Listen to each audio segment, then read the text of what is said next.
Hello বন্ধুরা, এখন আমি আকাশ মালাকার পরিচালিত 'বহুরূপ' বলে সিনেমাটার ট্রেলারের রিঅ্যাকশন দেবো, যেখানে লিড রোলে আমরা আবারও দেখতে পাবো সোহম চক্রবর্তীকে, সঙ্গে ইদিকা পাল, কমলেশ্বর মুখার্জি, লোকনাথ দে, আরও অনেক আর্টিস্টরা রয়েছে এই কাজটার মধ্যে। তো কেমন লাগলো ওই ট্রেলারটা? টিজার যেটা এসেছিল সেটা কিন্তু প্রচণ্ড ইমপ্রেসিভ ছিল, সোহম, ইদিকা বিশেষ করে, এবং তার উপর সেখানে এরকম মেকআপ, যেটা নিয়ে প্রচণ্ড প্রশংসা হয়েছিল। ট্রেলার কীরকম হলো? এক কথা বলতে গেলে ব্যাপক হয়েছে। কারণ দেখুন, যখনই কোনো এরকম ধরনের সিনেমা আসবে না, মানুষ অডিয়েন্স দেখবে যে আমি যেটা দেখতে যাচ্ছি সেটা কতটা আমাকে ইমপ্রেস করছে সিনেমাটা আসার আগে। সেটা টিজার, ট্রেলার, গান হোক বা ছোট ছোট ক্লিপিংস হোক, বা ধরুন কোনো একটা পোস্টার হোক, গ্লিমস হোক, মানে প্রমোশনাল ইভেন্ট, মানে কন্টেন্টগুলো কতটা বেশি মানে ইন্টারেস্টিং হয়, তার উপর কিন্তু অডিয়েন্সের নির্ভর করে সিনেমাটার প্রতি অ্যাট্রাক্ট করবে নাকি। এই সিনেমাটার প্রত্যেকটা জিনিস কিন্তু লোককে ইমপ্রেস করছে, দিনের পর দিন যত একটার পর একটা যাচ্ছে সেগুলো কিন্তু প্রত্যেকটা জিনিস ভালো লাগছে। ট্রেলারের মধ্যে যেই গল্পের যা আইডিয়া পাওয়া যাচ্ছে, যে সৌম্যের ক্যারেক্টারটা খুব সম্ভবত সে একজন অ্যাক্টর ছিল, এবং ঋতিকা সম্ভবত সেখানে হিরোইন। এবং একটা সিনেমা হচ্ছিল, যে সিনেমাটার ডিরেক্টর হলো লোকনাথ দে। সেই সিনেমাটা হতে গিয়ে সিনেমাটা রিলিজের আগে সিনেমাটা আটকে দেওয়া হয়, এবং তারপরে কিছু এমন ঘটনা হয়তো ঘটে যার জন্য হয়তো সোহমকে তার এই মানসিক ভাবনাটা কিন্তু চেঞ্জ করতে হয়েছে, বা বলা যায় একটা স্প্লিট পার্সোনালিটি তার মধ্যে কিন্তু হয়তো দেখা যাচ্ছে। এবং সে সেরকমই বহুরূপ, মানে তার হয়তো সিনেমার মধ্যে এরকমই ক্যারেক্টার ছিল, বা কোনো জায়গার থেকে চারবাকের কথা কেন আসছে সেটা আমি এখনো অবধি চট করে কিন্তু ধরে ওঠা সম্ভব না। হতে পারে গল্পের মধ্যে সেই জিনিসটা লুকিয়ে রেখেছে। যদি চারবাকের রেফারেন্স থাকে, আর যদি না থাকে, তাহলে এই যে প্রত্যেকটা যে রূপ সে ধারণ করছে, ধারণ করে একজন একজন করে খুন করছে, এবং তাদের খুন রক্ত দিয়েই সেখানে কবিতাগুলো লিখে যাচ্ছে। তো সেটা হওয়ার পেছনে আমার যতদূর মনে হচ্ছে, যে যারা যারা এই সিনেমার পেছনে ছিল, আটকে দিয়েছিল, তাদের প্রত্যেকে কিন্তু সে খুঁজে বার করে করে কিন্তু খুন করছে। কেন করছে সেটাও একটা কারণ। তার মধ্যে এরকম চেঞ্জেসটা আসলো কোনো, সে কি ইদিকাকে সত্যিকারে ইমাজিন করে, নাকি সত্যিকারে এই মেয়েটি রয়েছে যে যে শ্যারোতে থেকে তার সমস্ত কিছু কন্ট্রোল করছে। তো অনেক কিছু রয়েছে গল্পটার মধ্যে, যেটা কিন্তু বেরিয়ে আসতে পারে। তবে প্রধান মেইন জিনিস দেখুন, মেকআপের কাজ তো ডেফিনেটলি ভালো হয়েছে। টিজার, ট্রেলার, এই প্রত্যেকটা কাট কিন্তু খুব সুন্দরভাবে করা হয়েছে। এবং দেখুন, কমলেশ্বর মুখার্জিকে এখানে রাখা হচ্ছে হলো ইনভেস্টিগেশন অফিসার হিসেবে। রাজা দত্তকে তাকে দেখা যাচ্ছে সে তার অ্যাসিস্ট্যান্ট, এবং রাজা দত্তকে এরকমভাবে আমরা কখনো দেখিনি। কেউ কখনো ভাবেনি। তাকে দিয়ে ওই সাধারণ ছোটোখাটো গুন্ডামি পার্ট এই জিনিসগুলো করে এসছে। একটা এরকম ধরনের একটা মেইন স্ট্রিম কাজে, এরকম একটা কাজে একটা ইম্পর্টেন্ট চরিত্রে সে অভিনয় করতে পারে, যেখানে তার হিউম্যান সাইডটা উঠে আসবে। একটা বাচ্চাকে ধরে দেখবেন যে কাঁদছে।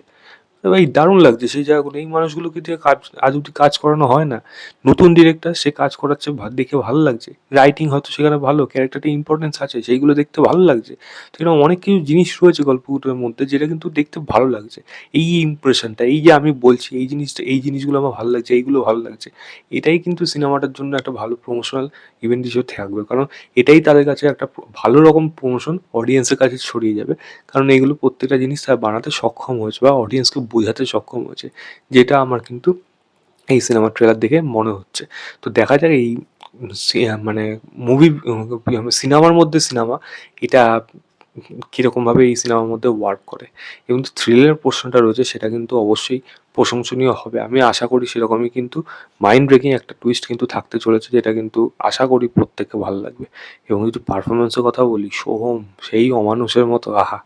সেটি আর ওই জায়গাটা যে আমার কলিজা খাওয়া, যে জায়গাটা চিৎকার করছে আমি বলি না, ভাই ওটা ফিলও করা যায়, মানে ফাটাফাটি অভিনয় ওই জায়গাটা, ফাটাফাটি অভিনয়, মানে হেভি, মানে এই চোখের জল চলে আসছে আমি বলতে বলতে, মানে খারাপ লাগে যে তো কত সিনেমা দেখেছি, এখন তার সিনেমা সেরকম চলে না।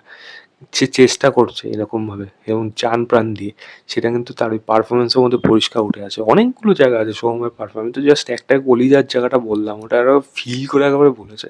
তো সেটা কিন্তু ব্যাপক, মানে কবিতা নিয়ে তোটা খেয়ে নিচ্ছিস, যেমন কলিজা খা, হেভি ছিল। এবং ইদিকা কিন্তু সাসপেন্সে রেখেছে।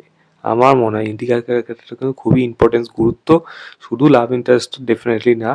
এবং সেখানে কিন্তু অনেক কিছু রয়েছে, যেটার জন্য ইদিকাকে গল্পের মধ্যে কিন্তু অনেক জায়গায় সাসপেন্সেই রেখেছে। সে সত্যিই কি হিউম্যান বিং, সে কি রয়েছে, নাকি যাকে ইমাজিন করা হচ্ছে, সেগুলো কোনো কিছু কিন্তু বলা হলো না।